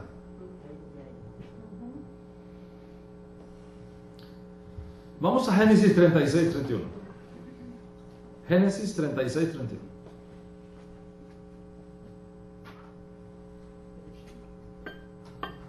Dice, estos son los reyes que reinaron en la tierra de Edom antes de que rey alguno reinara sobre los hijos de Israel. Así dice, Miriam, lo que estás leyendo. Así dice, soy la. ¿Dice así allá? Gloria, tú que lees bien ahí con tu celular, todo en la escritura. ¿Eso que dice? El tablet tuyo. ¿Cómo dice? Voy a leer de nuevo. Génesis 36:31. Escuchen muy bien. ¿36 qué? 31. 36:31. Estos son los reyes que reinaron en la tierra de Edom antes de que rey alguno reinara sobre los hijos de Israel. La crítica moderna dice, este verso asume que quien lo escribió ya conocía la monarquía. Sabía lo que era tener rey sobre los hijos de Israel. Pero la monarquía nunca fue conocida por Moisés, el supuesto autor de Génesis. Moisés vivió 3 siglos, aproximadamente 3 siglos antes de que surgiera en Israel la monarquía judía con Saúl, con David. Moisés no pudo haber escrito esto nunca. Empezaron con Yeshua, pero después te van a llevar también para acá. Números 21, 14. Vamos a ir a Números 21, 14. Dice el texto: por tanto, se dice en el libro de las guerras del Señor, Bajeb, que está en Sufá, y los arroyos de Amón, y la ladera de los arroyos que llega hasta el río de Ar, y se apoya en la frontera de Moab. La pregunta que se hacen los críticos es: ¿cómo pudo Moisés, el supuesto autor de Génesis, cómo pudo Moisés citar de un libro llamado Libro de las Guerras del Señor con respecto de una batalla que tomó lugar en los propios días de Moisés? Lógicamente, un libro de guerra tuvo que haber sido escrito después de las guerras. Entonces, ¿cómo pudo Moisés citar un libro de guerras que todavía no había ocurrido? La conquista no se había dado. Era imposible para Moisés citar de un libro que surge varios siglos más tarde. Conclusión: es imposible que Moisés haya escrito este libro, por tanto, no podemos considerar a Moisés el autor de la Torá.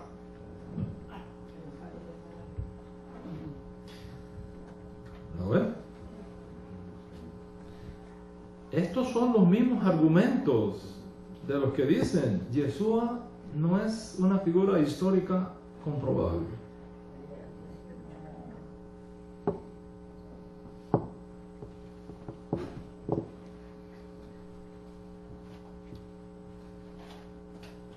Para ellos es más importante que un pagano haya escrito en una tarjetica por allá que conoció a un hombre llamado Abraham. Eso sí vale. Pero que la Torá diga que existió Abraham, eso no vale.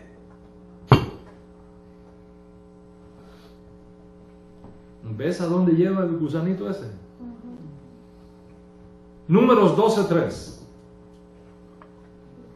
Números 12, Devarim, no, Bamidbar 12:3. Después vamos a Devarim, para terminar, porque si no, nos vamos mañana aquí. Números 12:3.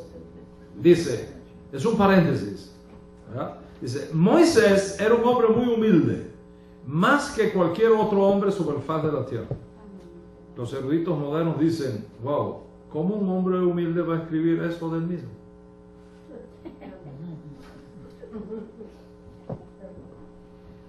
Y se mofan de mí. ¿Cómo un hombre mismo, humilde, va a decir de él mismo, Moisés era un hombre muy humilde, más que cualquier otro hombre sobre la faz de la tierra, y seguir siendo humilde? Un hombre humilde no haría eso, no escribiría. Moisés no pudo haber escrito eso. Por lo tanto, hay evidencia suficiente para decir que Moisés no es el autor de nada. Devarim 1:1, Deuteronomio 1:1. Y voy a terminar con este ejemplo. ¿Lo tienes ahí, Miriam? Dice, estas son las palabras que Moisés habló a todo Israel al otro lado del Jordán, en el desierto, en el Arabá, frente a Suf, entre Parán, Tofel, Labán, Hazedot y Disahaf. ¿Ok?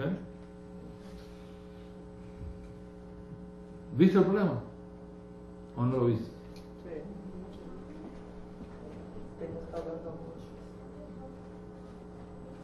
¿Cómo dice, Miriam, tu versión? Léelo en voz alta. Estas son las palabras que dirigió Moshe. Estas son las palabras que dirigió Moshe a todo Israel. A todo Israel. En el lado del Jordán. En el otro lado del Jordán. En el lado del Jordán. Y sobre lo ocurrido en el desierto. Sobre lo ocurrido, Entonces, ¿qué implica esto? ¿Qué implica? Que la persona que escribió eso estaba al lado opuesto, del otro lado. ¿Lo ven? Por lo tanto, no pudo haber sido Moisés, porque a Moisés nunca se le permitió cruzar el río Jordán.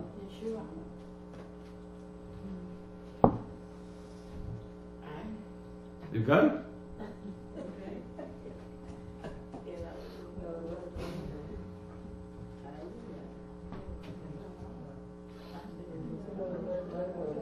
¿Lo ves ahora? ¿Lo ves ahora? ¿El problema que hay ahí? Ok. Podríamos pasarnos la noche aquí mirando texto tras texto de cómo la crítica moderna presenta estas cosas. ¿Por qué te digo esto? ¿Por qué te digo estas cosas? Sería bueno que aquellos que se han desligado de Yeshua y se mofan ahora del Código Real vayan a sus nuevos maestros y le discutan que Moisés no pudo ser el autor de la Torá, que no hay evidencias históricas confiables fuera de la Torá que muestre que Moisés es una figura histórica probada por la ciencia histórica y probada por la ciencia de la arqueología, y que ellos no creen por tanto en ese fanatismo rabínico que sigue afirmando que Moisés es el autor de la Torá, que la Torá no tiene errores y que la Torá es digna de confianza. Vaya ahora a su rabino y dígale eso en la cara, como me lo has dicho a mí en la mía acerca de Yeshua y de Código. Ahora ve y dile lo mismo al rabino de Moshe y de la Torá. Dile, rabino, ¿qué tan seguro usted está que Moshe existió? ¿Qué tan seguro tú estás de que escribió la Torá? Yo no creo que Moisés haya existido, ni creo que haya escrito el Humash, porque la ciencia moderna ha demostrado perfectamente que Moisés no existió ni pudo haber escrito nada. A ver cuántos segundos te quedan en esa sinagoga.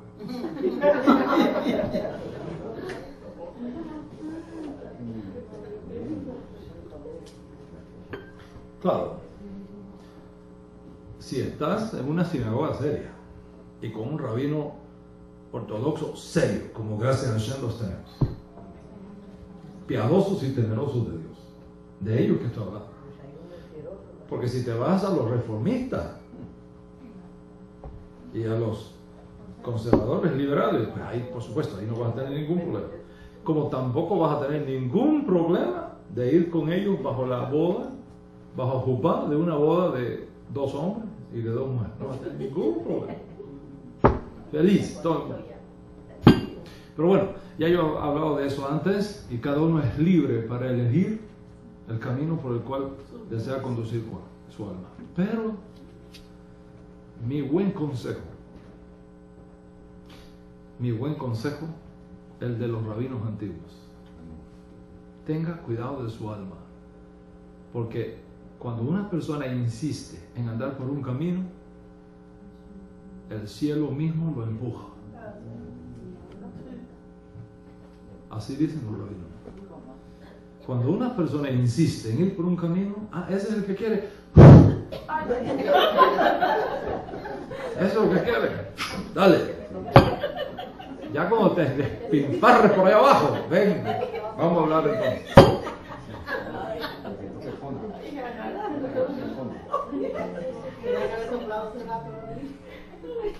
A los profetas, a los maestros y a los rabinos que tenemos, respeto por Moshe Rabbeinu, respeto por la Torá y por el judaísmo que hemos recibido de nuestros mayores. Sí nos preocupa este asunto, sí nos preocupa, y sí advertimos con amor y responsabilidad los peligros que hay en el camino.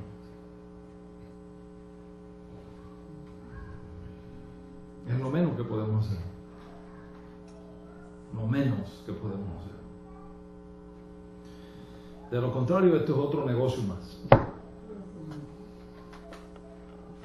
Como otro negocio, el de levantar un departamento de estudio judaico en una universidad para enseñar de un Yeshua que nunca existió, para enseñar de un Moshe Rabbeinu que nunca existió, y cobrarle $1,500 por semestre a una persona para robarle la poquita fe que le queda.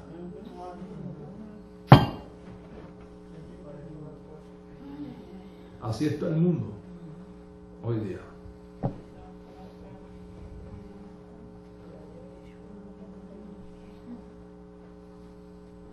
Como ves, Los que rechazan a Yeshua por considerar que no hay evidencia histórica verificable de la existencia de Yeshua, tienen el mismo problema como usted. Y los que rechazan el código real por considerar que está lleno de errores, tienen el mismo problema como el Tanaj.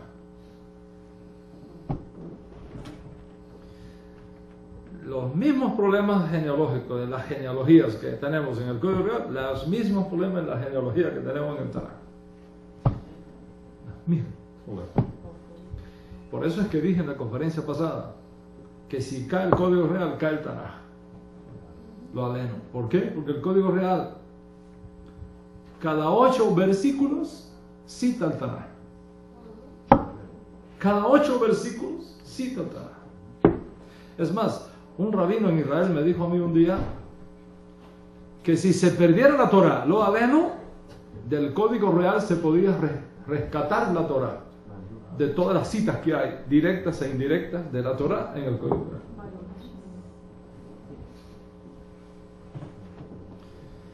¿Por qué pasan estas cosas? ¿Por qué pasan estas cosas? Hay muchas razones. Una, pienso yo, es el mal uso de la libertad que Dios Altísimo ha dado a cada uno por precipitarse a la hora de tomar decisiones tan importantes para esta edad presente y para el mundo futuro.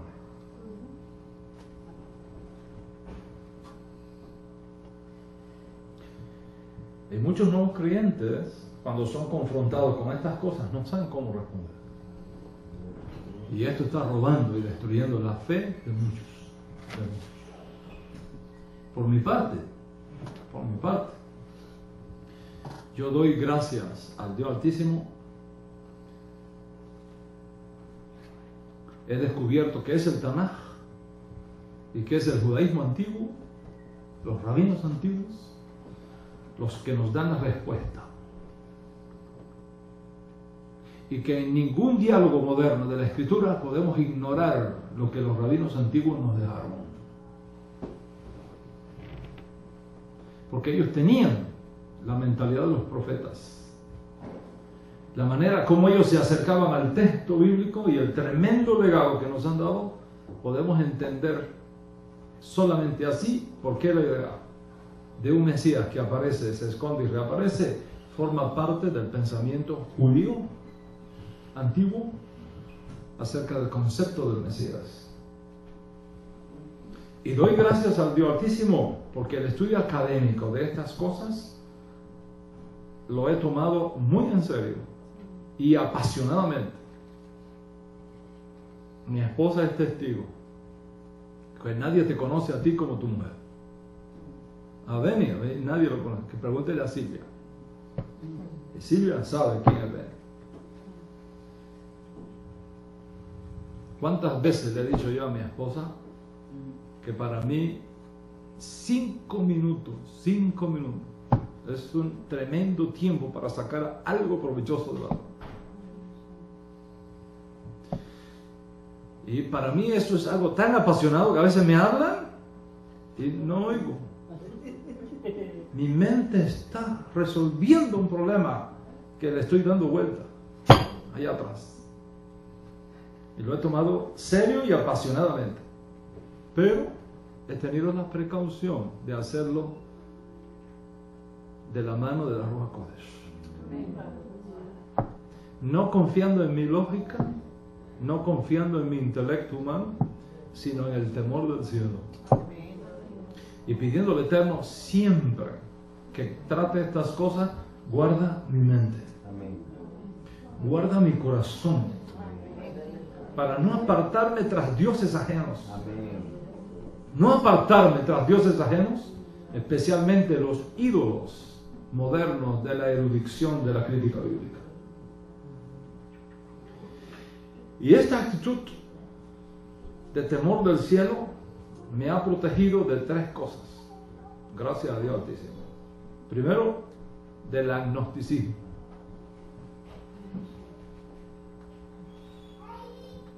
Segundo, del ateísmo. Y tercero, me ha protegido de desligarme de Yeshua. Desconocerlo, ignorarlo, avergonzarme de él, esconderlo, torearlo. Mostrar que soy un seguidor de Yeshua cuando estoy al lado del seguidor de Yeshua, pero cuando llega alguien que no cree en Yeshua como Mashiach, lo toreo.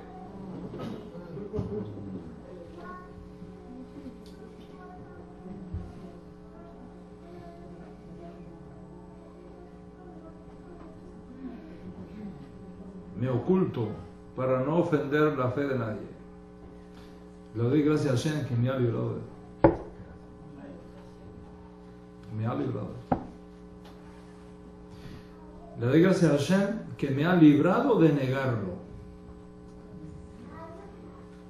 y considerarlo a mi maestro, en el mejor de los casos, como un buen rabino que posiblemente hizo algo bueno o trató de hacer algo bueno por su pueblo, pero que al final fue asesinado por los romanos, tirado en una fosa común, como dicen ahora los modernistas, que Yeshua fue tirado en una fosa común, que su cuerpo fue comido por los perros, por las aves carroñeras del cielo, y que no quedó nada. Fin de la historia. Doy gracias a Dios Altísimo porque me ha protegido de todas estas cosas. Y te estoy contando honestamente mi historia. Te la estoy contando honestamente. Tal vez te sea interesante, o tal vez sigas tu camino compadeciéndote de mi alma, o tal vez digas, este hombre es un enemigo del judaísmo y tenemos que desenmascararlo y destruirlo porque está causando mucho daño a muchas almas, defendiendo a Yeshua, defendiendo la Torah, defendiendo a Moshe Rabbeinu. Y entonces decidir despilfarrar de mí por todos lados y procurar destruirme a como tengas lugar. O tal vez te detenga y digas, espera un momento, este hombre no es un estúpido. Este hombre parece, por lo menos, parece inteligente. Parece. No es un neófito. Es un hombre estudiado. ¿Qué razones tiene para mantenerse en esa posición? Es digno de considerar. Maybe, tal vez tiene algo en que apoyarse. Voy a estudiar sus ideas, sus argumentos y luego, con mucho cuidado, voy a tomar una decisión por mí mismo.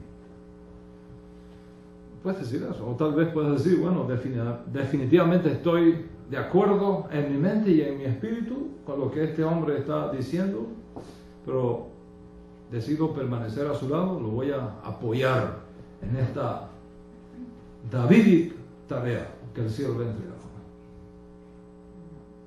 También puedes decir eso. Cada uno es libre de considerar la evidencia. Y luego que tú hayas agotado, honestamente, agotado el caso, de forma transparente, sin agendas escondidas, sin intereses personales, por el honor de la verdad, no importa dónde me lleve y no importan las consecuencias, entonces y solamente entonces tomar lo que tú consideres que sea tu mejor decisión para ti, para tu familia, para tus hijos, para esta edad presente y para el mundo por venir. ¿Qué tan seguro estás de que Yeshua es el Mesías? ¿Y tú qué tan seguro estás de que Yeshua no es el Mesías? No te pierdas la próxima clase. Tengo la impresión de que va a ser extraordinariamente interesante. Laila Tov, Shalom Shalom.